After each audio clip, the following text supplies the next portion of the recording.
سو آئندہ اگر مجھ پہ ہاتھ اٹھایا۔ وہ 2 قدم پیچھے ہوا۔ اگلی بار برابری ہوگی، وہ کہہ کر باہر نکل گیا تھا۔ راہداریوں میں ذرا آگے جا کر وہ واش روم کی طرف مڑ گیا تھا۔ چند پل بعد آئینے کے آگے کھڑا مہدی کمبیر اپنی نم آنکھیں پونچھ رہا تھا۔ آنکھیں اٹھا کر آئینہ دیکھا۔ آج اس نے فوراً خود سے نظریں نہیں چرائی تھیں۔ آج وہ چند پل اپنی آنکھوں میں دیکھتا رہا تھا۔ اسے پہلی بار معلوم ہوا تھا کہ اس کی آنکھیں کائی کے جیسی سبز ہیں اور ان کے گرد ایک بھوری لکیر بنتی ہے۔ یہ آنکھیں خوبصورت تھیں۔ مہدی کمبیر کو کوئی حق نہ تھا کہ ان سے نفرت کرے۔ وہ اب ان سے نفرت نہیں کرے گا، وہ ان آنکھوں کو معاف کرے گا۔ یہاں سے ذرا فاصلے پہ قیس کمبیر کے آفس میں واپس آؤ تو وہ ایک مجسمے کی مانند ساکن کھڑا تھا۔ نگاہیں کہیں دور جمی تھیں، لب مقفل تھے اور چہرہ ہر گزرتے لمحے سفید پڑ رہا تھا۔ کئی لمحے بعد اس نے چھوٹے چھوٹے قدم اٹھائے اور میز کے قریب پہنچ کر کریڈل پہ دھرا فون اٹھایا۔ جانے کیوں مگر ہاتھوں میں لرزش تھی۔ چند لمحے بعد فون اٹینڈ ہو گیا تھا۔ اس نے کہنے کو الفاظ مجتمع کیے مگر کوشش کے باوجود کچھ کہہ نہ سکا۔ کال کٹ گئی اور پھر اس نے بھی فون واپس کریڈل پہ رکھا، آنکھیں بند کر کے کھولی اور دونوں ہاتھ میز پر رکھ کر جھک گیا۔ اس کے چوڑے کندھے جھک گئے تھے، اس کے مضبوط قدم بے سانس ہوئے۔ مہدی کمبیر اس کے سامنے بول رہا تھا۔ دروازے پہ دستک ہوئی، چند لمحے انتظار اور پھر کوئی وجود اندر آیا تھا۔ ہاتھوں میں کاغذات کے پلندے، چہرے پہ مصروفیت طاری۔ قیس اسے دیکھ کر سیدھا کھڑا ہوا۔ زینیہ حاکم اس کے سامنے تھی۔ شعور، لا شعور، علم، لا علمی، وجدان، الہام، کیا تھا جو ان سنہری آنکھوں کو سیاہ آنکھوں کے متعلق ہو جاتا تھا؟ قیس نے اسے دیکھا اور ہر چیز ذہن سے رفع ہونے لگی۔ قسمت، بخت، مکتوب، فرمان، کیا تھی وہ اس کے لیے؟ کیوں اس کے آتے ہی محل کے مضبوط ستون کو بھی سہارے ملنے لگتے تھے؟ مایا ڈی کروز ویڈز ریان داؤد۔ اس تختی کو غور سے پڑھتے۔ ہال کے اندر داخل ہو تو روش کے دونوں اطراف میں سفید پول کھڑے کیے گئے تھے جن کے اوپر گلابی پھولوں کی لڑیاں تھیں۔ سفید اور گلابی رنگ کے ڈیکور میں ڈوبا یہ ہال آنکھوں کو خیرہ کرتا تھا۔ اسٹیج پہ سفید لباس میں دلہن بیٹھی تھی، ساتھ اس کے سیاہ سوٹ والا دلہا۔ کہیں باربی کیو بن رہا تھا تو کہیں کولڈ ڈرنکس کے گلاس آپس میں ٹکرا رہے تھے۔ ڈھلتی شام کا منظر تھا۔ ہال میں زرد بتیاں جل رہی تھیں۔ میزوں کے گرد رکھی کرسیوں کے اوپر گلابی اور سفید پھولوں کا چھجا بنا تھا۔ مہمان خوشگپیوں میں مصروف تھے۔ اسی طرح کی ان میزوں کے گرد زینیہ حاکم اور شیزل سیمسن بھی تھے۔ زینیہ کے لیے یہ شادی تھیم، رسومات نئی تھیں۔ ویسے میں اس وقت بھی راضی نہیں ہوں شیزل، مجھے حد سے زیادہ برا لگ رہا ہے۔ پستہ رنگ کی ٹخنوں کو چھوتی میکسی میں ملبوس، بالوں کی فرنچ چٹیاں بنا کر کندھے پہ آگے رکھے اور ہلکے پھلکے میک اپ والی زینیہ حاکم مضطرب لگتی تھی۔ میرے معاہدے میں صاف صاف لکھا ہے میں نجی تقاریب میں فوٹوگرافی نہیں کر سکتی، اور تم اگر اصرار نہ کرتی تو میں ہرگز یہاں نہ آتی۔ ہلکے آسمانی رنگ کے لباس والی شیزل نے ابرو اچکائے۔ تم دونوں نے معاہدہ کب کیا؟ پچھلے ماہ قیسم ٹیکسٹائل شوٹ کے بعد۔ یار تم فکر کیوں کرتی ہو؟ غلط کام کو اتنے دھڑلے سے کرو کہ صحیح لگنے لگے۔ وہ بے فکر تھی۔ ایک تو یہ براق مجھے جواب کیوں نہیں دے رہا؟ میسج بھیجتے ہوئے وہ جھنجھلائی، پھر رک کر زینیہ کو دیکھا۔ یہ کوئی نجی تقریب نہیں ہے، میری بہن کی شادی ہے یار، یہ فیملی تقریب ہے، ایزی۔ ویسے یہ غلط صحیح کے چکر میں کیوں پڑ گئی ہو؟ مہدی کمبیر کی صحبت کا اثر ہونے لگا ہے کیا؟ مہدی کے ذکر پہ اس کے ماتھے کے بل غائب ہوئے۔ آدھا اسلام آباد تو ان موصوف کا دوست ہے، یہاں نہیں آئے گا۔ اس نے آس پاس دیکھا، وہ یوں ہی اچانک آ جایا کرتا تھا۔ مایا سے دوستی ہے ان کی، کتنے فون کر چکی ہے وہ، مگر آج مہدی صاحب کو بخار ہے تو شاید نہیں آئے گا۔ زینیہ نے محض سر ہلایا اور موبائل پہ میسیجز دیکھنے لگی۔ پھر اچانک مہدی کمبیر کی چیٹ کھولی، آخری میسج اسی کے تھے۔ فائنلی مجھے اسلام آباد کی وہ کمیونٹی مل گئی جہاں آپ کا کوئی دوست نہیں ہے، اس نے لکھ کر بھیجا۔ اگلے ہی پل پیغام دیکھا گیا اور کوئی پوری انرجی کے ساتھ ٹائپ کرنے لگا تھا.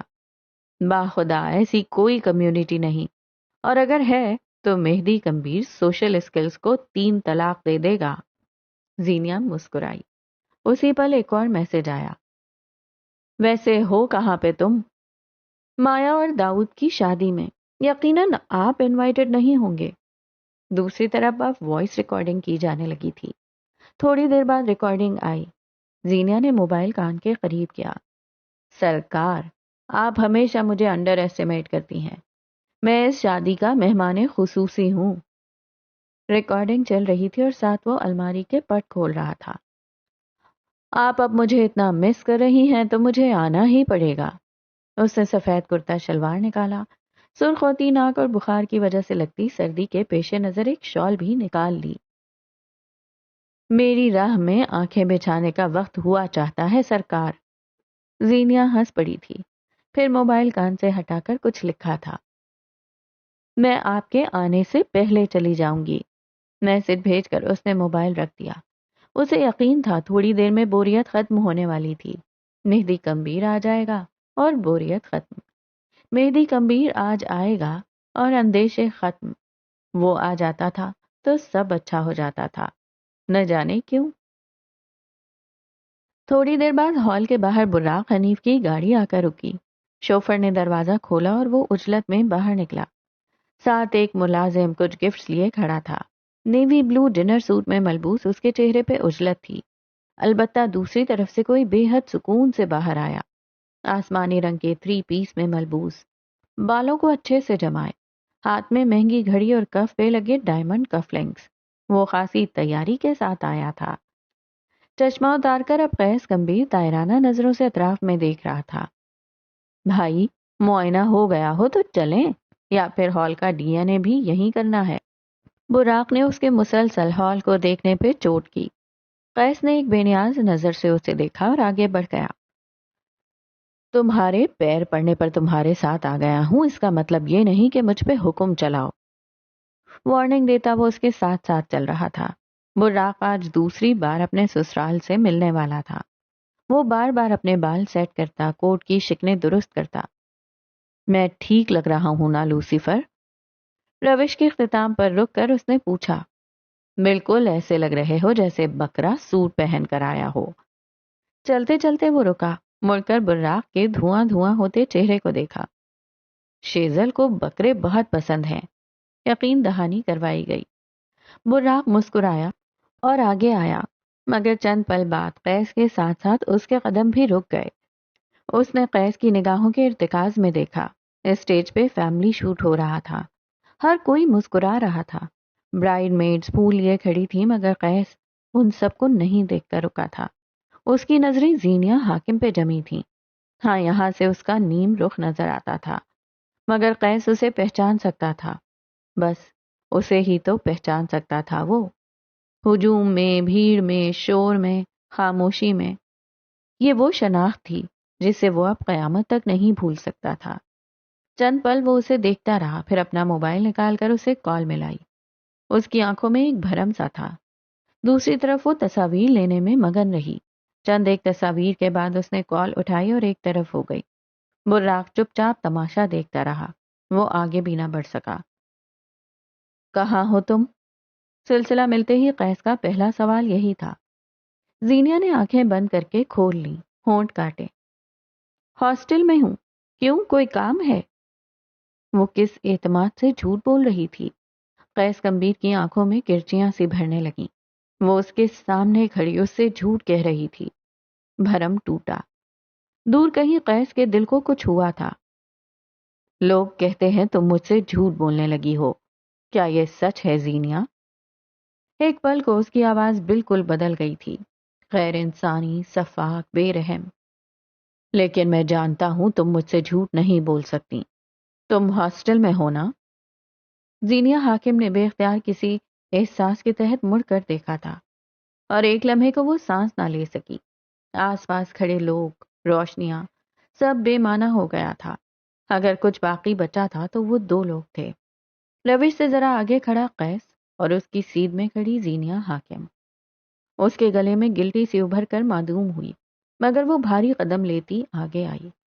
ہاں، اس سے غلطی ہوئی تھی، مگر وہ قیس کو کئی ماہ سے جانتی تھی۔ وہ اس کی تصحیح کرے گا، تذلیل نہیں۔ وہ قیس کے قریب آ کر رکی۔ اسے یقین تھا وہ اسے سمجھا لے گی۔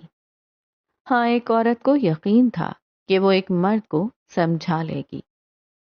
میں تمہیں شروع سے بتاتی ہوں کہ ہوا کیا تھا اصل میں۔ کانٹریکٹ میں صاف صاف لکھا تھا تم کوئی پرائیویٹ فنکشنز نہیں کر سکتی۔ پھر تم یہاں کیا کر رہی ہو زینیا حاکم؟ وہ اس کی بات کاٹ کر بے لچک لہجے میں پوچھ رہا تھا۔ اس کی آواز بلند تھی، بالکل ابا کی طرح۔ اس کی آنکھوں میں حقارت تھی، بالکل ابا کی طرح۔ وہ آس پاس لوگوں کی پرواہ نہیں کر رہا تھا، بالکل ابا کی طرح۔ آہستہ بولو قیس، سب سن رہے ہیں۔ سب کو پتہ چلنا چاہیے نا تمہاری اصلیت کیا ہے، کس کی اجازت سے کر رہی ہو تم یہ پرائیویٹ فنکشن؟ وہ ایک بار پھر بلند آواز میں پھنکارا تھا۔ زینیا کو یہ شخص غیر لگا، کوئی اجنبی، کوئی سفاک۔ وہ میرے خاندان کو اپنا بے شک نہ سمجھے، کم از کم میرا خاندان سمجھ کر عزت دے۔ یہ پرائیویٹ فنکشن نہیں ہے، یہ شیزل کی بہن ہے، جسٹ لائک فیملی سو۔ اچھا، فیملی۔ اس نے تنزن ہونٹ کا کونا اوپر اٹھایا۔ تمہارا باپ عیسائی تھا یا تمہاری ماں، یا پھر آج کل کسی عیسائی پہ نظریں ہیں تمہاری؟ براق نے اس کا ہاتھ پکڑ کر اسے پیچھے کیا۔ زینیا بے یقینی سے اسے دیکھتی رہی۔ ذرا فاصلے پہ کھڑی شیزل بیچ میں کچھ کہنے لگی تھی مگر رک گئی۔ براق نے اس کا بازو پکڑ کر اسے ایک طرف کیا تھا۔ میرے ماں باپ کے بارے میں تمیز سے بات کرو۔ کئی لمحے بعد اس کی آواز کہیں دور سے آتی تھی۔ میرے بارے میں تمیز سے بات کرو تم مجھ سے اس طرح بات نہیں کر سکتے۔ اسے سمجھ نہ آیا، جب کوئی مرد ذلیل کر رہا ہو تو اسے کیسے روکا جائے؟ وہ واقعی نہیں جانتی تھی اس وقت، اس سمے وہ قیس سے کیا کہے۔ وہ جیسے دنیا کے ساتھ اچھے اخلاق کا مظاہرہ کرتا ہے، چاہے اتنا اچھا نہ صحیح، مگر میرے لیے بھی مروت کا مظاہرہ کرے۔ مجھے یقین نہیں آتا تم چند تکوں کے لیے اتنا گر سکتی ہو کہ جھوٹ بولنے لگو، دھوکہ دینے لگو، اور پھر اپنی غلطی مان لینے کی بجائے تم جسٹیفیکیشنز دے رہی ہو۔ آس پاس جمگوئیاں ہونے لگی تھیں۔ زینیا حاکم کو ہر آنکھ میں اپنے لیے حقارت نظر آئی۔ وہ اسے لوگوں کے سامنے بھری محفل میں کیسے ذلیل کر سکتا تھا؟ میں لعنت بھیجتی ہوں تمہاری اس نوکری پہ، وہ ایک ایک لفظ پہ زور دے کر بولی۔ آواز البتہ بلند نہیں تھی۔ میں آج اور ابھی استعفیٰ دے رہی ہوں، اور تم نے جو کرنا ہے وہ کر لینا۔ تمہاری اتنی اوقات نہیں ہے کہ تم استعفیٰ دو۔ اس نے زینیا کے ہاتھ سے کیمرہ جھپٹا اور پوری قوت سے زمین پہ دے مارا۔ کچھ وہ زمین پہ لگا، کچھ زینیا کے پیر کی انگلیوں پہ۔ درد کی ایک لہر سی تھی جو ریڑھ کی ہڈی سے اس کے دل تک اتری۔ اس نے شاکی نگاہیں اٹھا کر زمین پہ چکنا چور ہوئے اس کیمرے کو دیکھا۔ آس پاس ہر کوئی دم بخود رہ گیا تھا۔ زینیا حاکم سانس لینا بھول گئی۔ اسے دنیا گھومتی محسوس ہوئی۔ یہ کیمرہ مجھے میرے ابا نے دیا تھا۔ مارے شوق کے اس کے الفاظ ٹوٹ ٹوٹ کر ادا ہوئے۔ وہ قیس کو نہیں دیکھ رہی تھی، وہ کسی اور کو نہیں دیکھ رہی تھی۔ وہ زمین پہ پڑے ان ٹکڑوں کو دیکھ رہی تھی، یہاں تک کہ وہ اپنی انگلیوں سے رشتہ خون بھی نہیں دیکھ رہی تھی۔ یہ ہے تم جیسی جھوٹی اور لالچی عورتوں کی اوقات، یہ ہے تمہاری سزا۔ وہ اور بھی بہت کچھ بول رہا تھا۔ شاید اس نے زینیا کو گالی بھی دی، شاید اس کے خاندان کو بھی کچھ کہا۔ آج اسے قیس کمبین میں اپنا باپ نظر آیا تھا۔ آج اسے اس ویل ایجوکیٹڈ، ایک اعلیٰ رتبے کے مالک، ایک وجیح شخص میں اسے کچھ قابل غور نہ نظر آیا۔ اگر اس کے جسم سے اٹھتی مہک ختم کر دو تو اس سے مقابلے کی بو آئے۔ اگر اس کے جسم سے برانڈڈ سوٹ غائب کر دو تو وہ وہی عام ٹاکسک مرد کا حلیہ نظر آئے۔ آج اسے یقین آیا تھا کہ برا مرد برا ہی رہتا ہے، چاہے اس نے اپنے ظاہری حلیے پہ لاکھوں لٹا رکھے ہوں۔ سیاہ آنکھوں والا آدمی مغلظات بکتے ہوئے چلا گیا تھا۔ زینیا اب بھی ششدر تھی، لوگ اسے ترحم بھری نظروں سے دیکھ رہے تھے۔ براق، حنیف اور قیس اب وہاں نہیں تھے۔ جس لمحے وہ باہر نکل گئے اسی لمحے مہدی کمبیر کی گاڑی ہال کے باہر آ کر رکی۔ پھولوں کا گلدستہ اور گفٹ لیے کچھ ملازم اس کے پیچھے پیچھے تھے۔ وہ روش سے اندر داخل ہوا اور اس کے عین سامنے زینیا حاکم کھڑی تھی۔ شیزل اسے کچھ کہہ رہی تھی مگر وہ نہیں سن رہی تھی۔ کیمرے کے پرزوں سے اس کی نظر اوپر اٹھی۔ سفید کرتا شلوار کے اوپر نیلی شال اوڑھے وہ اسے دیکھتا ہوا چلا آ رہا تھا، آس پاس سے بے خبر بے فکر۔ وہ مسکرا رہا تھا مگر اسی پل اس کی نظر زینیا کے پیروں کے قریب پڑے اس ملبے پہ پڑی۔ اس کی آنکھیں فکر مندی سے سکڑیں۔ وہ تیزی سے آگے آیا۔ زینیا کی نظریں اسی پہ ٹک گئی تھیں۔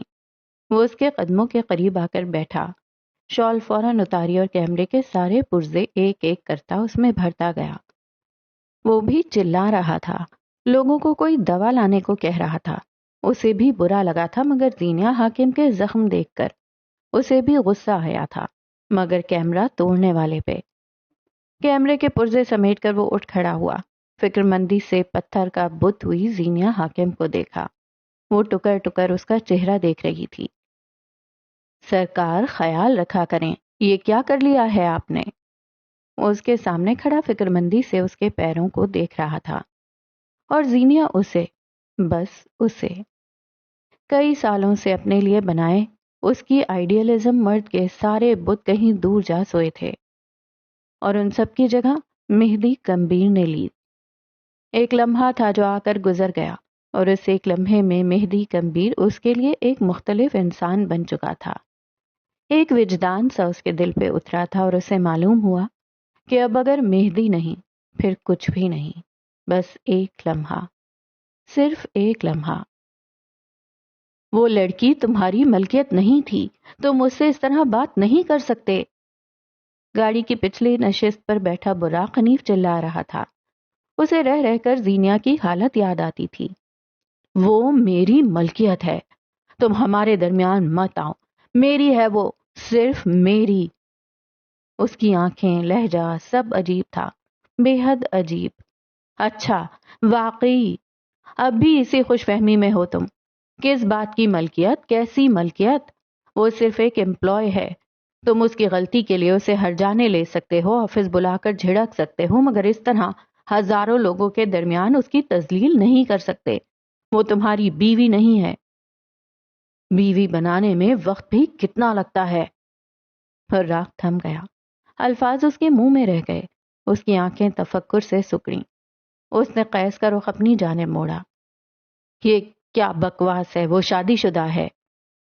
براق کی آواز اس کی اپنی نہیں لگتی تھی۔ قیس مسکرایا، ایک جنونی خپتی آبسیسڈ مسکراہٹ۔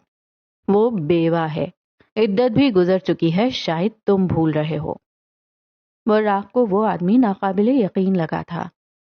وہ ٹکر ٹکر اس کا چہرہ دیکھے گیا، اسے سمجھ نہ آ سکا وہ کیا کہے۔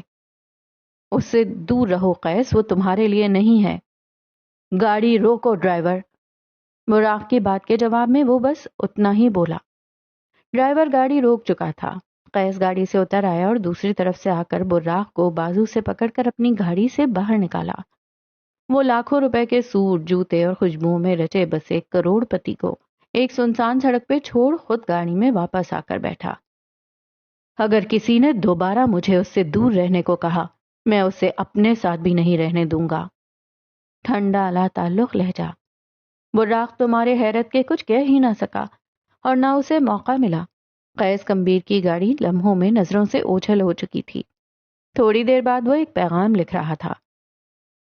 تمہیں 2 تصاویر بھیج رہا ہوں، مجھے ان کی تفصیلات چاہیے، جب پیدا ہوئے تب سے لے کر اب تک کی۔ یہ دونوں کب کس سے ملتے ہیں مجھے سب جاننا ہے، 1 گھنٹے کے اندر اندر۔ اس نے موبائل ایک طرف رکھا اور سر کو نشست کی پشت سے ٹکا دیا۔ اس کا سر دکھ رہا تھا، اس کا دل جل رہا تھا۔ وہ اس سے جھوٹ کیسے بول سکتی تھی؟ براق اس سے زینیا حاکم سے دور رہنے کو کیسے کہہ سکتا تھا؟ مہدی، یہ سب ضرور مہدی نے کیا ہوگا۔ آخر یہ ساری دنیا اس کے پیچھے کیوں پڑ گئی تھی؟ 4 گھنٹے بعد کمبیر محل کے لان میں موجود اس مرد نے فون کان سے لگا رکھا تھا۔ سیاہ آنکھیں آسمان پہ جمی تھیں اور فون اسپیکر پہ ڈال کر اس نے میز پہ رکھ دیا۔ کہو پھر، تمہیں تفصیلات ملی؟ دوسری جانب کوئی ہلکا سا ہنسا تھا۔ کیا کمبیر صاحب اپنے ہی خاندان کی تفصیل نکلواتے ہیں؟ چلیں پھر سن لیں۔ لڑکے کا نام مہدی کمبیر ہے، ماں برطانوی باپ پاکستانی، دونوں کی پسند کی شادی مگر خاندان نے کبھی قبول نہیں کیا۔ آج کل وہ ٹریول کرتا ہے مگر 6 ماہ سے وہ اسی ملک میں ہے۔ ملنے والوں کی لسٹ لمبی ہے مگر جس کی کال یا ایک میسج پہ فوراً بھاگتا ہے وہ زینیا حاکم ہے، آپ کی دوسری سسپیکٹ۔ ایک لمحے کو اس کی آنکھیں ہرٹ سی ہوئیں، شاکی اور حقارت بھری بھی۔ لڑکی کا نام زینیا حاکم نواب ہے، گوادر میں رہتی ہے۔ گوادر نام پہ اس کی دھڑکن رک گئی تھی، سانسوں نے جسم کا ساتھ چھوڑنا چاہا۔ اس کی منگنی کسی عبداللہ زمان کے ساتھ تھی مگر شادی بالاج میر سے ہو گئی، مگر وہ اسے طلاق دے چکا ہے۔ وہ رفتہ رفتہ بے سانس ہو رہا تھا، اسے لگ رہا تھا کوئی اس کے دل پہ کوڑے مار رہا ہے۔ لیکن وہ شادی بھی نہ چل سکی اور اس نے دوسری شادی مہدی کمبیر سے کی ہے۔ 6 ماہ قبل ان دونوں کا نکاح ہوا تھا جو کہ اب تک موجود ہے۔ اس نے کال کاٹ دی۔ آنکھیں شوق اور صدمے سے ایک نقطے پہ جم گئیں، جسم لرز رہا تھا، اسے سانس لینے میں دقت ہوئی۔ اسے اپنی ساری زندگی فریب لگی۔ قیس کمبیر کے ساتھ زندگی کا سب سے بڑا دھوکا ہو چکا تھا۔ باب 11 الوژن۔ میں راہ گزر ہوں رات کا، یہ ذکر ہے سرما کی ایک برسات کا۔ اوڑھے چغا احتیاط کا، میں لینے نکلا احوال آدم ذات کا۔ جھوپڑی بیابان بستی جنگل شہر قصبے گھر محل، میں نے دیکھا سب، جانے سچ دبائے راز سینے میں، اب نکالوں میں کوئی حل۔ اے مجھ کو پڑھنے والے قاری، اے الفاظ بننے والے لکھاری، لکھ میرا تجربہ داستانوں میں، یہ قصہ نہیں نقل شدہ کسی فسانے سے۔ میں نے دیکھا بنتا ہے الوژن ہر وہ شخص جو ہو نہ خوش زندگی سے، جس پہ ٹوٹی سختی ہو یا جس سے لپٹی کمبختی ہو، جس نے دیکھے امتحان کئی، جس سے زندگی نے ڈھکے ابہام کئی۔ الوژن اسے نکالے اندھیرے سے، ہے امید طلوع ہوں گے سورج سویرے سے۔ میں نے دیکھا بنتا ہے الوژن ہر وہ شخص جو ہو مطمئن زندگی سے، ہو جس کو سراہا گیا ہمیشہ، رہا ہو جس کا جیون شاہ سوار کے جیسا، جس نے دیکھے نہ ہو غم، حیات نے بس کیے ہو کرم۔ مگر جو آج تم پہ راز کھولوں، سننا غور سے ہر وہ بات جو میں بولوں۔ الوژن سارے وقتی ہیں، ان میں رہنے والے کم ہمتی ہیں، چاہے غم کے ماہو سال ہوں کئی، چاہے خوشی کے جال کئی۔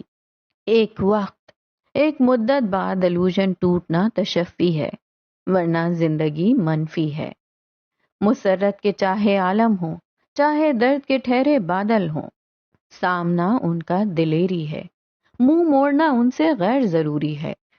جو راہ گزر کی بات مانو، مدت بعد سارے الوژن کو مات دے ڈالو۔ تم ہو زندگی کے جرت مند سپاہی، ہٹاؤ پردے جن کے پار ہے سیاہی، کرو سامنا حیات کا، غم کی برکھا خوشی کی برسات کا۔ اے بندہ بشر، طاقت سے اپنی تم ناواقف ہو، جو وقت آئے تو وہاں تم بھی کاذب ہو۔ پھر اتارو مکھٹ الوژن کے، چھوڑو قصے سہولت کے، دھل جائیں گے غم یہ سارے، وارے پھر سے ہوں گے نیارے، جس دن مانو گے حقیقت تم اور توڑ دو گے الوژن سارے۔ موجودہ دن سے 1 ہفتہ قبل، بیجنگ چائنا۔ یہ بیجنگ کے ایک نجی اسکول کے پرنسپل آفس کا منظر ہے۔ بھوری دیواروں پہ مختلف پینٹنگز آویزاں تھیں۔ کھڑکی کے بلائنڈ سے روشنی خانوں کی صورت اندر آ رہی تھی۔ سارے میں ایک نفیس پرفیوم کی خوشبو پھیلی ہوئی تھی۔ سنگ مرمر کی چوکور میں اس کے ایک پار پرنسپل کی کرسی تھی اور دوسری جانب 2 اور کرسیاں، جن میں سے ایک پہ اس وقت میرا کمبیر بیٹھی تھی اور دوسری پہ اس کی بیٹی ایزل محب۔ اس کی سبز آنکھوں میں ویرانگی تھی۔ پرنسپل صاحبہ جو کہ چینی نقوش کی حامل کوئی 40 سے 45 برس کی فٹ سی خاتون تھیں، انہوں نے ایک کاغذ میرا کے سامنے رکھا۔ وہ کوئی روٹین ٹیسٹ تھا جس میں مائی پیرنٹس اس موضوع پہ ایک مضمون لکھنا تھا. مضمون نہیں لکھا گیا تھا، ہاں، مگر صفحہ خالی بھی نہیں تھا. اس صفحے پہ بس صرف ایک سطر لکھی تھی: آئی وش آئی ہیڈ نو پیرنٹس. میرا سن ہو گئی. اس کی ریڑھ کی ہڈی میں سنسنی دوڑ گئی، حلق میں کانٹے سے اگ آئے. اس نے بے یقینی سے اپنے پہلو میں بیٹھی بچی کو دیکھا. دیوار کے ساتھ رکھے صوفے پہ ایک اور عورت بیٹھی تھی جو اب کہنا شروع ہوئی تھی: میں چائلڈ سیکائٹرسٹ ہوں. پرنسپل صاحبہ کے کہنے پہ میں نے آج آپ کی بیٹی سے بات کی اور آپ کی بیٹی اپنے الفاظ اون کرتی ہیں. وہ روانی میں انگریزی بول رہی تھی. میرا اب بھی ٹکر ٹکر اپنی بیٹی کو دیکھ رہی تھی جو ہاتھوں میں پیپر ویٹ کو گھما رہی تھی. ایزل نے کئی بار آپ کو اور آپ کے شوہر کو لڑتے دیکھا ہے. وہ رکی، آواز دھیمی کر لی. آپ کی بیٹی نے اپنے باپ کو آپ پہ تشدد کرتے بھی دیکھا ہے. بچی کا ذہن پوری طرح ڈسٹرب ہے. نہ ایزل کھیل میں حصہ لینا چاہتی ہے، نہ اس کا پڑھائی میں دل لگتا ہے. Sorry but no sorry. آپ اپنے ساتھ ایک اور زندگی تباہ کر رہی ہیں. ایک نہیں، دو. میرا کے لب بھولے سے پھڑ پھڑائے. پرنسپل الجھی. میں سمجھی نہیں مسز ملک. میرا اپنی جگہ سے اٹھ کھڑی ہوئی، پرنسپل کو دیکھا، خشک ہوتے لبوں پہ زبان پھیری. اگلی بار آپ کو شکایت کا موقع نہیں ملے گا، اس نے کہتے ہوئے ایزل کو کرسی سے نیچے اتارا. اس کا بیگ ہاتھ میں لیا اور تیز تیز قدم لیتی اس گھٹن زدہ ماحول سے نکل آئی. اسکول کے میدان میں کھڑے ہو کر اس نے گہرے لمبے سانس لیے. آنکھیں بھر آئیں. تم نے ایسا کیوں لکھا ایزل؟ گھٹنوں کے بل وہ اس کے پاس آ کر بیٹھی. تم ان الفاظ کو اون نہیں کرتی نا؟ ایزل چند پل اسے دیکھتی رہی، پھر دھیرے سے اس کے کان کے پاس جھکی. I own my words, mummy. میرا ساکت رہ گئی. I have a suggestion for you. وہ میرا کے کان کے پاس جھکی ہوئی تھی. آپ کو بیبی مارنا چاہیے. Daddy is right. میرا دہل کر پیچھے ہٹی تھی. اس کی آنکھیں پھٹی کی پھٹی رہ گئیں. دل ایک لمحے کے لیے بند سا ہو گیا. تم سے یہ سب کس نے کہا بیٹا؟ میں نے آپ کو لڑتے اور بات کرتے دیکھا ہے. ڈیڈی نے آپ کو مارا بھی تھا، وہ بھی دیکھا. یو نو واٹ ممی، میں نے وہ ورڈز کیوں لکھے؟ وہ شستہ انگریزی بول رہی تھی. آنکھیں عجیب سی تھیں. وہ اپنی عمر سے بڑی لگتی تھی. کیونکہ آپ دونوں جھوٹے ہیں. آپ کہتی تھی آپ کو چوٹ لگی بٹ آپ کو ڈیڈ مارتے ہیں. ڈیڈ کہتے ہیں فادرز ہیرو ہوتے ہیں لیکن مجھے نہیں لگتے. آئی وش آئی ہیڈ نو پیرنٹس. اس نے ایک بار پھر کہا، اور میرا کے لیے یہ پیروں سے زمین نکل جانے والا لمحہ تھا. اسے آج تک لگا تھا وہ اپنی بیٹی کے لیے برداشت کر رہی ہے، مگر یہاں تو کہانی پلٹ چکی تھی. وہ اپنی بیٹی کو بچا نہیں برباد کر رہی تھی. یہ آگہی کا لمحہ تھا، ایسی آگہی جس نے کئی دن میرا کمبیر کو بےقل بے چینی میں ملوث رکھا. اس کا بنایا ہوا الوژن ٹوٹ رہا تھا. ہر انسان کی طرح اسے بے چینی ہو رہی تھی. کئی دن بعد آج وہ ایک بار پھر محب کے سامنے کھڑی تھی. آنکھیں روئی روئی سی، چہرہ سرخ. وہ بیڈ پہ اس کے سامنے بیٹھی تھی. کل تمہاری اپوائنٹمنٹ ہے اور اب تم مزید کوئی ضد نہیں کرو گی میرا. یہ میں آخری بار بتا رہا ہوں. وہ رف سے حلیے میں لیپ ٹاپ گود میں لیے بیٹھا اطلاع دے رہا تھا. میں نے تمہیں بتایا تھا نا محب، ایزل پہ برا اثر پڑ رہا ہے. تمہیں اپنا رویہ بدلنا ہوگا. وہ روبوٹک انداز میں بولی. اسی لیے تو کہہ رہا ہوں اس جھنجٹ سے جان چھڑواؤ تاکہ ایزل پہ دھیان دے سکو. عجیب چڑ ہے مجھے فیملی بنانے سے. وہ ناگواری سے بولا. تم اسے پروٹیکٹ نہیں کرو گے؟ تم باپ ہو اس کے. ہر بیٹی اپنے باپ میں اپنا ہیرو دیکھتی ہے. تم اسے خوفزدہ کر رہے ہو محب. ہماری بیٹی کا مستقبل خراب ہو جائے گا. مسئلہ آنے والا بچہ نہیں ہے، مسئلہ تمہارا رویہ ہے. کیا تم اسے بدل نہیں سکتے؟ محب نے نظریں اسکرین سے ہٹائیں. چہرے پہ سختی در آئی. اس نے میرا کی کلائی اپنی سخت گرفت میں لی، آہنی گرفت. مجھے زیادہ بولنے والی عورتوں سے نفرت ہے. مجھے نام مت کیا کرو، مجھ سے بحث مت کیا کرو. اس نے کلائی کو بری طرح سے موڑا. اچھی عورتوں کو گھر بنانا آتا ہے، بیٹی کو illusion دکھاؤ کہ سب ٹھیک ہے، اچھی عورت ہونے کا ثبوت دو۔ اچھی عورتیں چاہے مر رہی ہوں، برباد ہو چکی ہوں، مگر دنیا کو ایک illusion دکھاتی رہتی ہیں کہ وہ خوش ہیں۔ کیا تم اچھی عورت نہیں ہو مسز محب؟ صفاقی سے کہتے ہوئے جھٹکے سے اس کی کلائی چھوڑ وہ دوبارہ اسکرین دیکھنے لگا، اور میرا اسے۔ وہ جیسے ایک خواب سے جاگی تھی، ایک سحر تھا جو ٹوٹ گیا تھا۔ الفاظ نہیں، آئینہ تھے جو اسے ایک حقیقت سے روشناس کروا گئے۔ تھوڑی دیر بعد وہ ایک بیگ تیار کیے ہوئے تھی اور موبائل کان سے لگا رکھا تھا۔ دوسری جانب قیس کمبیر اپنے کمرے میں موجود تھا جب مہدی موبائل اس کے پاس لے کر آیا۔ اسپیکر کھولا اور موبائل اس کے سامنے رکھا۔ قیس سیدھا ہو بیٹھا۔ دونوں بھائی پلنگ کے ایک ایک سرے پر بیٹھے تھے، موبائل بیچ میں دھرا تھا۔ دونوں کے چہرے کے تاثرات عجیب تھے۔ میں پاکستان آ رہی ہوں عبداللہ، اسپیکر میں اس کی آواز گونجی۔ قیس نے اپنے سامنے بیٹھے مہدی کو دیکھا۔ یہ کیا تھا؟ تم مجھے لینے آؤ گے؟ میں آ جاؤں گا۔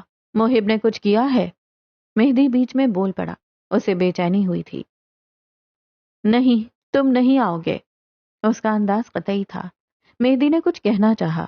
قیس نے ہاتھ اٹھا کر اسے خاموش رہنے کو کہا۔ محب کے اس گھر سے ایئرپورٹ اور ایئرپورٹ سے اسلام آباد کا سفر میرا ہے، لیکن یہ مجھے توڑ دے گا۔ کیا اس کے بعد تم دونوں میرے ساتھ ٹھہر سکو گے؟ اور اگر ہم نہ ٹھہر سکیں؟ قیس پرسکون سا بولا۔ مہدی نے لب بھینچ لیے۔ پھر کوئی گلہ نہیں، میرا سرور کمبیر کو سہاروں کی ضرورت نہیں رہی۔ قیس محظوظ ہوا۔ مہدی کو اس کی فکر ہوئی۔ تم کیا کر رہی ہو میرا؟ وہ اگلے کئی لمحے خاموش رہی، لب کاٹتی رہی، آنکھوں میں آنے والے آنسوؤں کو دھکیلتی رہی۔ illusion بنا رہی ہوں مہدی۔ اس نے اپنے پاس لیٹی ایزل کے بالوں میں ہاتھ پھیرے، لبوں پہ آتی مسکراہٹ زخمی تھی۔ محب کہتا ہے اچھی عورتیں چاہے جتنی سختی جھیلیں، انہیں illusion بنانے آنے چاہیے۔ بھرم، جھوٹ، مسکراہٹ، خوشحالی کا illusion۔ آواز پہ ایزل کسمساتے ہوئے اٹھ بیٹھی تھی۔ میرا نے اسے سینے سے لگایا، سکون سا تھا جو رگوں کے اندر تک سرائیت کر گیا۔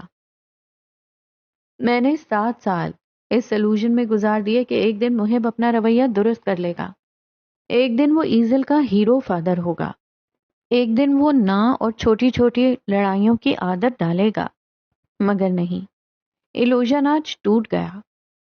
بچی نے ماں کے سینے سے سر نکال کر اسے دیکھا۔ دونوں مرد سانس روکے اسپیکر سے نکلتی آواز سن رہے تھے۔ لیکن مشرقی عورتوں کو ایک نیا illusion بنانے میں وقت ہی کتنا لگتا ہے۔ میں نے ہمیشہ سوچا تھا محب سب بچا لے گا، میں غلط تھی۔ اس نے ایزل کی سبز آنکھوں میں جھانکا، آنے والی زندگی کا خیال ذہن کے پردے پہ تازہ کیا۔ میں نے ایک illusion بنا لیا ہے اور اس میں محب نہیں، میرا سب بچائے گی، میرا بیٹی کو بھی، اس کے مستقبل، اس کی ذہنی صحت کو بھی۔ وہ رکی، گیلی آنکھیں ہاتھ سے صاف کیں، اور میرے آنے والے بچے کو بھی۔ میں اس illusion کو اتنا سوچوں گی کہ یہ سچ ہو جائے۔ یہ سچ ہوگا نا؟ ٹھہر کے اپنے لوگوں سے یقین دہانی چاہیے۔ وہ دونوں چند پل خاموش رہے، پھر تھوڑی دیر بعد قیس بولا تھا، تم عورتیں بہت ڈھیٹ مخلوق ہو، اگر ڈٹی رہی تو یہ ضرور ہوگا۔ قیس کی بات پر میرا ہنس پڑی۔ مہدی کے دل پہ لگی گرہیں کھلنے لگیں۔ میں ایئرپورٹ پہ تمہیں لینے آؤں گا۔ مہدی کی بات پہ میرا ایک لمحے کو سوچ میں پڑی۔ مقصود چچا، وہ مجھے آنے دیں گے؟ میرا کی محب سے شادی کے بعد سے مقصود نے اس کے کمبیر محل کے ہر فرد سے رابطے منقطع کر دیے تھے۔ میں سارے معاملات دیکھ لوں گا، تم آ جاؤ۔ قیس نے موبائل ہاتھ میں لیا، اسپیکر بند کر دیا۔ کمبیر محل جتنا ہمارا ہے اتنا ہی تمہارا بھی ہے۔ دوسری جانب خاموشی چھا گئی۔ میرا نے چند پل بعد کال کاٹ دی۔ قیس نے بھی موبائل کان سے اتار کر مہدی کو تھمایا۔ مہدی متذبذب لگتا تھا۔ تمہیں لگتا ہے وہ آئے گی؟ مجھے یقین ہے وہ آئے گی۔ قیس کے لہجے میں بلا کا سکون تھا۔ وہ دوبارہ لیپ ٹاپ پہ جھک گیا تھا۔ مہدی چند لمحے وہاں کھڑا رہا، پھر خاموشی سے باہر نکل گیا۔ جاتے وقت اس کا دل بھاری تھا۔ اسے یہ سب بہت مشکل لگ رہا تھا، البتہ قیس مسکرا رہا تھا۔ موجودہ دن، شادی کی رونقیں، کھانے کی خوشبو، قہقہے، میوزک، سب فکس ہو چکا تھا، سب پہلے جیسا تھا، مگر کچھ تھا جو اب فکس نہیں ہو سکتا تھا۔ سرے فہرست اس میں زینیہ حاکم کا دل تھا۔ چرچ کی بوڑھی عمارت کے عقب میں شادی کے غل سے ذرا دور سنگی بینچ پہ زینیہ حاکم بیٹھی تھی۔ اس کے پیر کی انگلیوں پہ کیمرہ لگا تھا، خون اب بھی رس رہا تھا۔ شیزل سیمسن اس کے ساتھ بیٹھی تھی، فکر مندی سے اسے تکتی ہوئی۔ میں قید سے بات کروں گی، تم دل برا مت کرو۔ اس نے زینیہ کے کندھے پہ ہاتھ رکھ کر تسلی دی۔ میں تھوڑی دیر کے لیے اکیلے رہنا چاہتی ہوں، جاؤ یہاں سے۔ اس کا انداز سپاٹ تھا مگر سخت نہیں۔ میں تمہیں تنگ نہیں کرنا چاہتی لیکن ہمیں ہاسٹل جانا چاہیے، تم۔ اس کی بات ادھوری رہ گئی۔ زینیہ نے خالی نگاہیں اٹھا کر اسے دیکھا۔ شیزل نے ہاتھ اٹھا لیا اور اپنی جگہ سے کھڑی ہوئی۔ میں یہیں ہوں، جب گھر جانا ہو جسٹ کال می، اوکے؟ وہ چلی گئی۔ وہ اسے اس کا وقت دے رہی تھی۔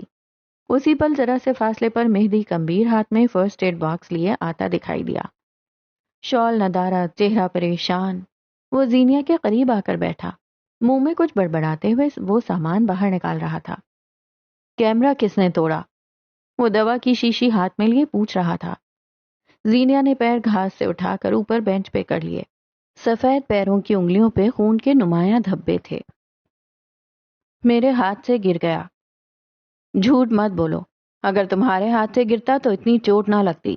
کسی نے تمہارے سامنے کھڑے ہو کر پوری قوت سے اسے نیچے پٹخا ہوگا۔ اس نے دوا روئی میں ڈبو کر زینیہ کے پیروں کی انگلیوں پہ لگانی چاہی، مگر وہ ہاتھ بڑھا کر روک چکی تھی۔ میں خود کر لوں گی۔ ہر کوئی تمہاری نہیں سنے گا، کبھی کسی اور کی سننا سیکھو۔ وہ بے لچک لہجے میں کہہ کر اس کا پیر اپنے گھٹنے پہ رکھ چکا تھا۔ زینیہ حاکم ٹھہر سی گئی۔ مہدی اسے نہیں دیکھ رہا تھا، وہ اس کے پیر کی انگلیوں پہ جمع خون دیکھ چکا تھا۔ 3 بار میڈیکل انٹری ٹیسٹ میں فیل ہوا ہوں، لیکن پٹی کر سکتا ہوں، فکر مت کرو۔ وہ جھکے ہوئے سر کے ساتھ بولا۔ اتنی بار فیل ہونے کے بعد خودکشی کا خیال نہیں آیا؟ وہ اسے موضوع سے ہٹا رہی تھی۔ مہدی مسکرایا، سر نہ اٹھایا۔ وہ اس کی آنکھوں کا بھرم رکھنا چاہتا تھا۔ آیا تھا مگر شکر ہے عمل نہیں کیا، ورنہ آج تم میری خدمات سے محروم رہ جاتی۔ وہ زخم صاف کرنے کو اب ایک مایا اڑیل رہا تھا۔ زینیہ نے دانت پہ دانت جما کر ضبط کیا، آنکھوں میں تکلیف تھی۔ کیا آپ یوں اس طرح ہر لڑکی کو اپنی خدمات پیش کرتے ہیں؟ وہ ظاہر نہیں کرنا چاہتی تھی کہ اسے درد ہوا ہے، سو تلخ ہوئی۔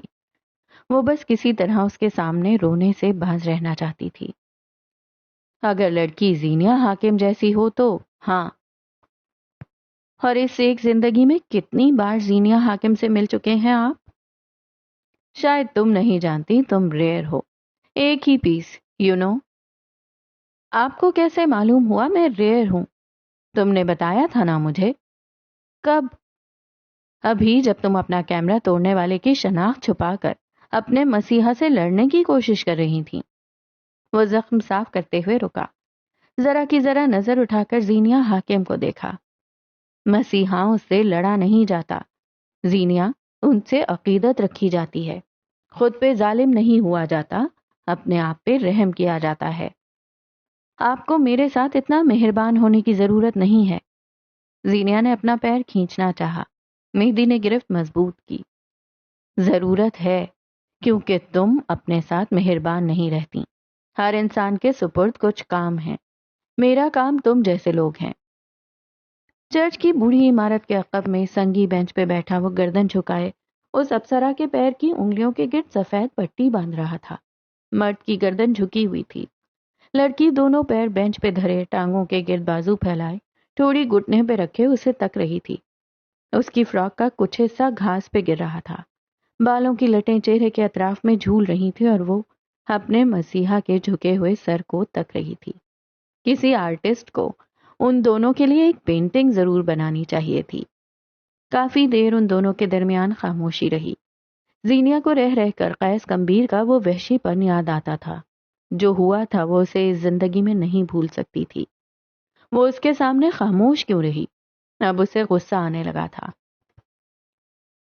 آپ بہت اچھے ہیں مہدی۔ تھوڑی دیر بعد جب وہ سفید پٹی مکمل اس کے پیر کے گرد باندھ چکا تو وہ بے بسی سے بولی، کبھی کبھی سوچتی ہوں آپ کے جتنی اچھی بن جاؤں. نہیں بن سکتی، کوششیں ترک کر دو. وہ سیدھا ہوا.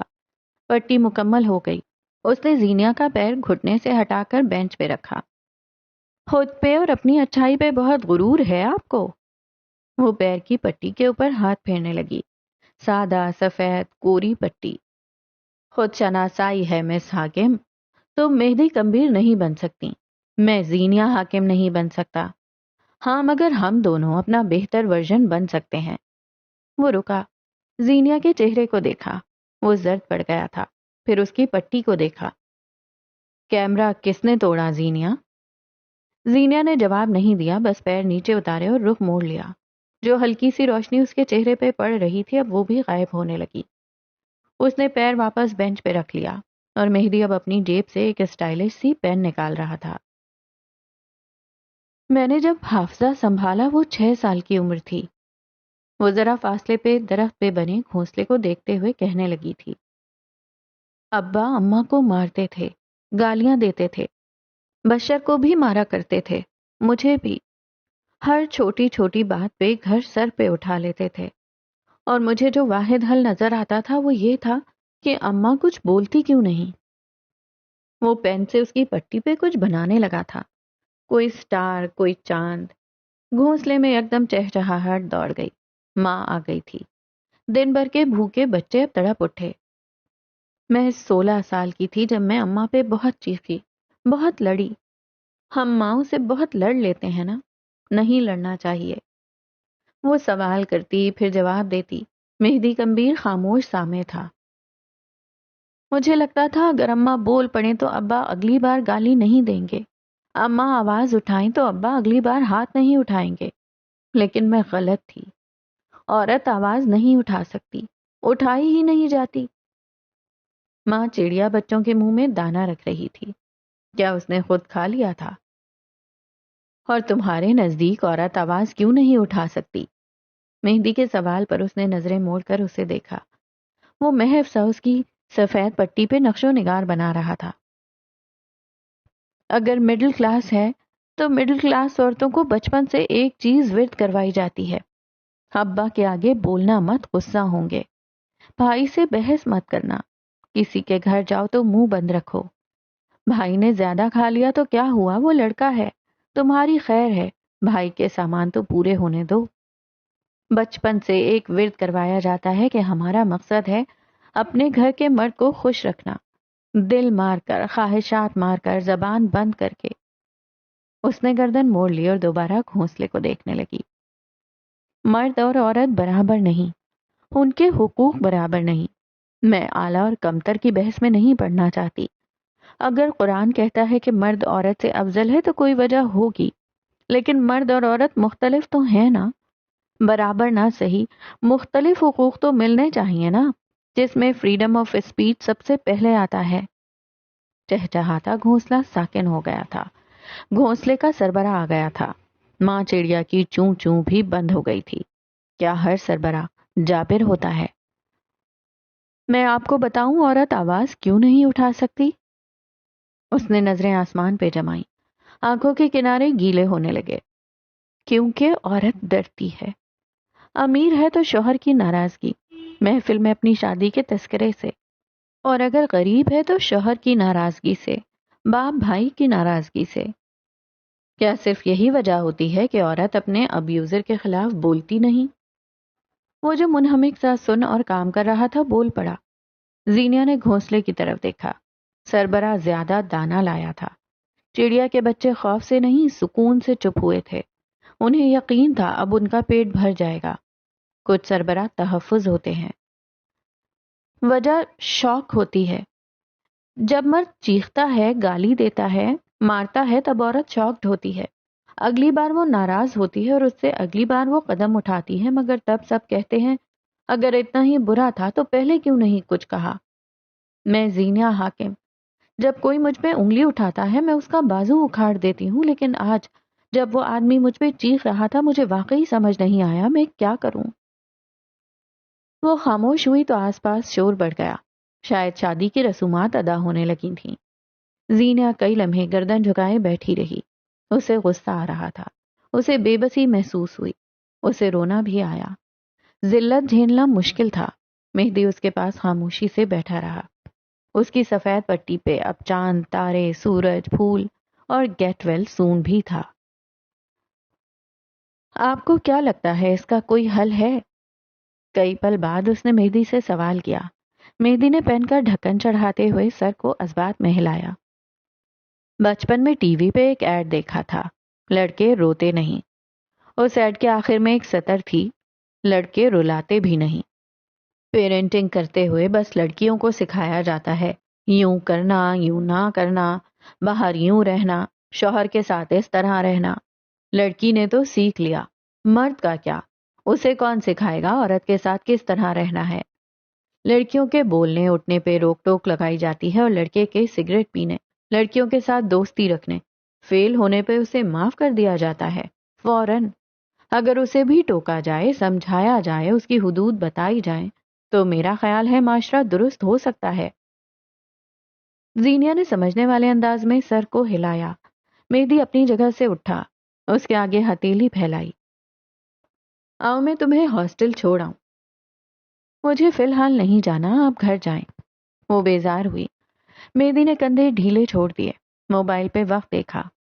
9 بجے اسے ایک لائیو سیشن کرنا تھا، 10 بجے اسے ایک ویڈیو ریکارڈ کرنی تھی، 8 بج چکے تھے اور وہ یہاں کھڑا تھا، زینیا حاکم کے سامنے، زینیا حاکم کے لیے۔ چائے پینے چلیں؟ اب کی زینیا نے گردن اٹھا کر اسے دیکھا۔ اب تک میں تمہارا اتنا یقین کما چکا ہوں کہ تم میرے ساتھ گاڑی میں بیٹھ سکو، اور اگر میں انکار کر دوں، میں خودکشی کر لوں گا۔ زینیا نہ چاہتے ہوئے بھی مسکرائی، تکان زدہ مسکراہٹ۔ 3 بار انٹری ٹیسٹ میں فیل ہونا الگ غم ہے۔ زینیا حاکم مجھے چائے سے انکار کرے، یہ سہ نہیں پاؤں گا۔ وہ ہنس پڑی۔ بہت ٹھنڈا جوک تھا۔ چائے گرم ہوگی، وعدہ۔ وہ جھٹ سے بولا۔ زینیا اس کے چہرے کو دیکھتے ہوئے اپنی جگہ سے اٹھی اور مہدی کے عین سامنے آ کر رکی۔ میں کم لوگوں پہ اعتبار کرتی ہوں، کم لوگوں کے لیے اویلیبل ہوتی ہوں۔ میرا بھروسہ نہیں ٹوٹنا چاہیے مسٹر کمبیر۔ وہ کس رو میں کہہ رہی تھی مہدی کو اندازہ نہیں تھا۔ مہدی نے ہاتھ سینے پہ رکھا، سر کو ہلکا سا خم دیا اور آنکھیں جھپکا کر تسلی دی۔ تسلی ہو بھی گئی۔ کئی بار الفاظ ثانوی حیثیت اختیار کر جاتے ہیں، آنکھیں، انداز، تاثرات ان کی جگہ لے لیتے ہیں۔ قیس کمبیر کے ساتھ زندگی کا سب سے بڑا دھوکا ہوا تھا۔ مقصود کے قیس کے ساتھ زندگی کا سب سے بڑا دھوکا ہوا تھا۔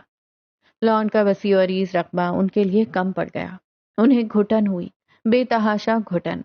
سیاہ آنکھوں میں کئی جذبات تھے۔ شوق۔ قیس اب ان معاملات سے کیسے نپٹے گا؟ صدمہ۔ زینیا حاکم، ان کی بھانجی، اپنے منگیتر سے بے وفائی کر کے کسی اور سے شادی کیسے کر سکتی ہے؟ خوشی۔ ان کی بہن امینہ کی اولاد، وہ جسے مقصود پہلی نظر میں پہچان گئے تھے۔ رنج۔ وہ اتنے سال اس سے نہیں مل سکے، اتنے سال کیسے درمیان میں آ گئے؟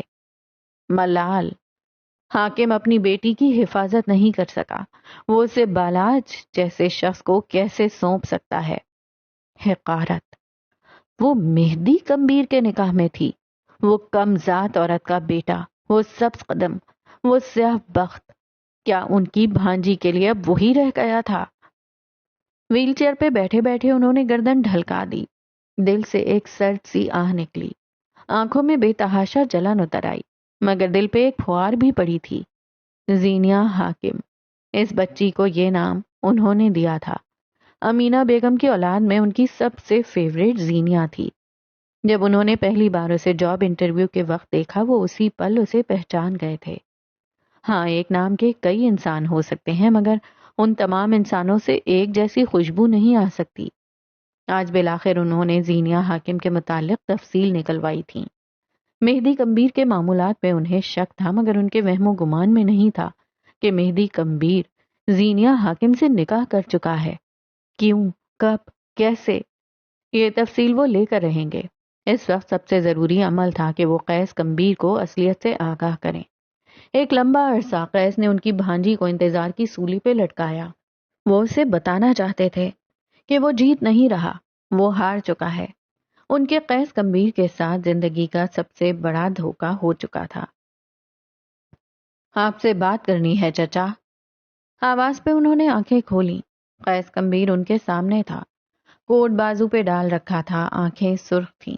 وہ کسی تقریب میں گیا تھا لیکن اس وقت کافی مزمل سا لگتا تھا. کیا تقریب میں کوئی ناخوشگوار واقعہ ہوا تھا؟ بات تو مجھے بھی کرنی ہے عبداللہ. آؤ بیٹھو.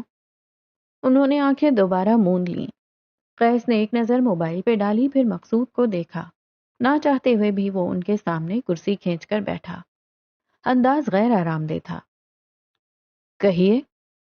پہلے تم کہو، کیونکہ جو میں کہوں گا اس کے بعد تمہاری باتوں کی کوئی وقت نہیں ہوگی. تمہید. اس آدمی نے زندگی میں باندھی کب تھی جو اب باندھتا؟ میرا محب کو چھوڑ کر پاکستان آ رہی ہے یہاں کمبیر محل. مقصود نے آنکھیں کھولی. اور میں اسے آنے دے رہا ہوں کیونکہ وہ میرے لیے اہم ہے. مقصود نے گردن اٹھائی. میں چاہوں گا آپ کسی قسم کی بدمزگی نہ پیدا کریں. وہ لڑکی یہاں نہیں آئے گی عبداللہ، کم از کم میری زندگی میں نہیں. آپ چاہیں تو اپنی زندگی ختم کر سکتے ہیں، میرے فیصلے تبدیل نہیں ہوں گے. وہ رسان سے بولا. تم ہوتے کون ہو اس گھر کے فیصلے لینے والے؟ مقصود کی آنکھیں سرخ ہونے لگیں. قیس چند پل انہیں دیکھتا رہا. سربراہ اور سربراہ کے احکام پر سوال مت کیا کریں. اس نے کہہ کر اٹھنا چاہا مگر مقصود کی بات پہ رک گیا. مت بھولو عبداللہ، بادشاہ میں بھی ہوں، بساط مہرے کردار میرے بھی ہیں. تعاون کرو تاکہ تمہارے ساتھ بھی تعاون کیا جائے. نہ سختی نہ غصہ، یہ وارننگ تھی. مجھے کسی قسم کے تعاون کی ضرورت ہے بھی نہیں. اسے بیزاری ہونے لگی. یو نو واٹ، جو دل میں آئے کریں. وہ کرسی دھکیل کر اٹھ کھڑا ہوا. آج جو کچھ ہوا تھا اس کے بعد اسے ایک لمبا وقت تنہائی چاہیے تھی. میرے پاس کچھ راز ہیں عبداللہ، مجھے لگتا ہے تمہیں جاننے کی ضرورت ہے. میں خود کھوج لوں گا. نہیں کھوج سکتے. مقصود نے اسے مختلف نظروں سے دیکھا. تم ایلوژنسٹ ہو، اپنے ارد گرد ایک ایلوژن بنا چکے ہو، اب وہ نہیں ٹوٹے گا. ایک طنزیہ حقارت بھری مسکراہٹ نے ان کے لبوں کو چھوا. نگاہیں عبداللہ کے سراپے سے نہ ہٹیں. اور اگر یہ ایلوژن اب نہیں ٹوٹا تو ایک دن تمہیں توڑ دے گا. قیس نے افسوس سے نفی میں سر ہلایا اور ان کے قریب جھکا. You know what? Do whatever you want. سخت بیزاری اور اکتاہٹ سے کہتے وہ پیچھے ہوا، بازو سینے پہ باندھ لیے. مزید تقریر کا ارادہ ہے یا میں جاؤں؟ جا سکتے ہو، بس یہ یاد رکھنا یہ جنگ تم نے خود شروع کی تھی. مفاہمت کا وقت کل صبح تک ہے، ورنہ میری طرف سے ایک حکمت عملی ہوگی، اس کا انتظار کرنا. ان کے انداز میں کچھ تھا کہ ٹھٹکا جائے، مگر سامنے والے کو پرواہ ہی نہ تھی. اس کا سارا دماغ زینیا میں الجھا تھا. قیس نے ایک جتاتی مسکراہٹ ان کی طرف اچھالی اور تیز تیز قدم لیتا اندر کی جانب بڑھ گیا.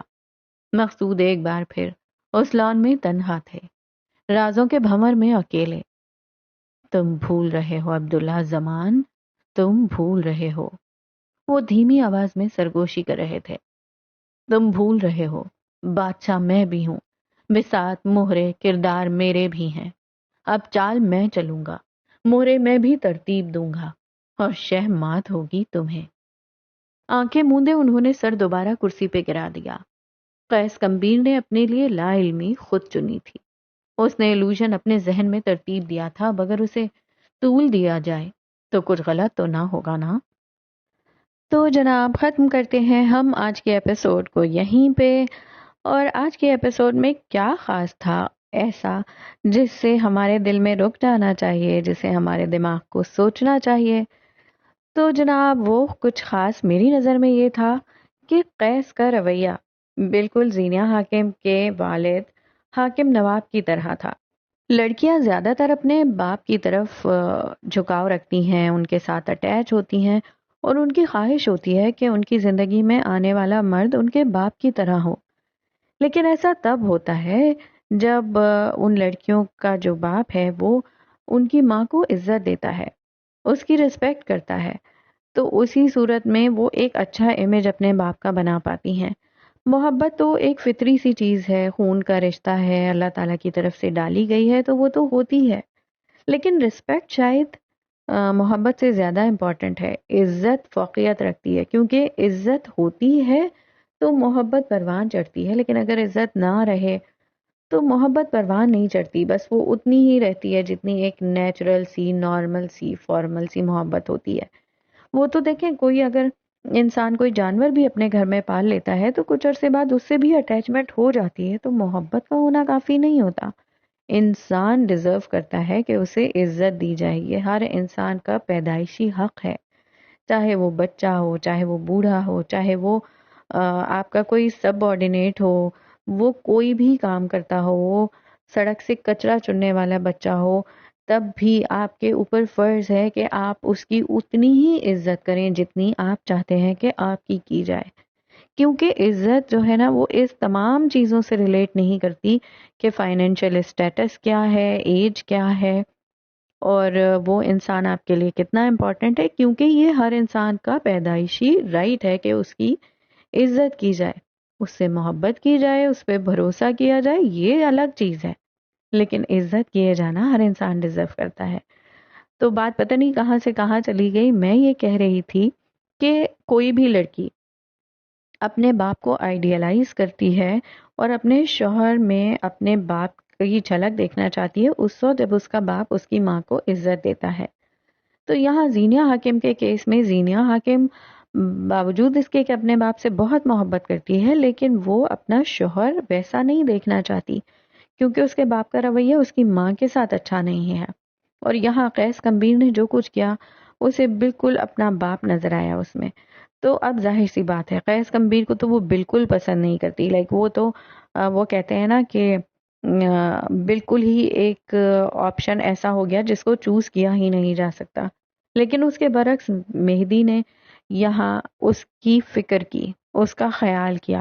یہ سب بات کی باتیں تھیں، یہ حادثہ کیسے ہوا، کیمرہ ٹوٹ گیا، اس نے اس کے کیمرے کو سیکیور کیا، اس نے اس کو ایموشنلی سیکیور کیا، اس نے اس کے زخم صاف کیے. لائک نو ایگو، نو پینک، نو ٹراما اور نو ڈراما ایز ویل. یہ بات کی بات ہے، وہ اس کو پہلے تسلی دے گا، کنسول کرے گا، فرسٹ ایڈ دیا، اس کے بعد پوچھے گا بھائی کیا ہوا، کس نے کیا، کیسے کیا. اس وقت اس کا اس ایموشنل اسٹیٹ سے باہر آنا ضروری تھا جس میں وہ تھی، کیونکہ اتنے لوگوں کے سامنے ایک بھری تقریب میں جب کوئی کسی کے اوپر اس طرح چلائے گا، اور وہ انسان جو کہ کسی بھی طرح، دیکھیں رائٹ تو کسی کا بھی نہیں ہے، لیکن اس کا تو بالکل ہی نہیں تھا نا. لائک ہی واز نو بڈی. اگر آپ اس کے باس ہیں، اس نے کوئی کانٹریکٹ جو ہے اس کی وائلیشن بھی کی ہے تو اس کے خلاف لیگل ایکشن کیا جا سکتا ہے، لیکن اس کا یہ مطلب ہرگز بھی نہیں ہے کہ آپ اسے بھرے مجمع میں اس طرح بے عزت کریں، چیخے چلائیں اس کے اوپر.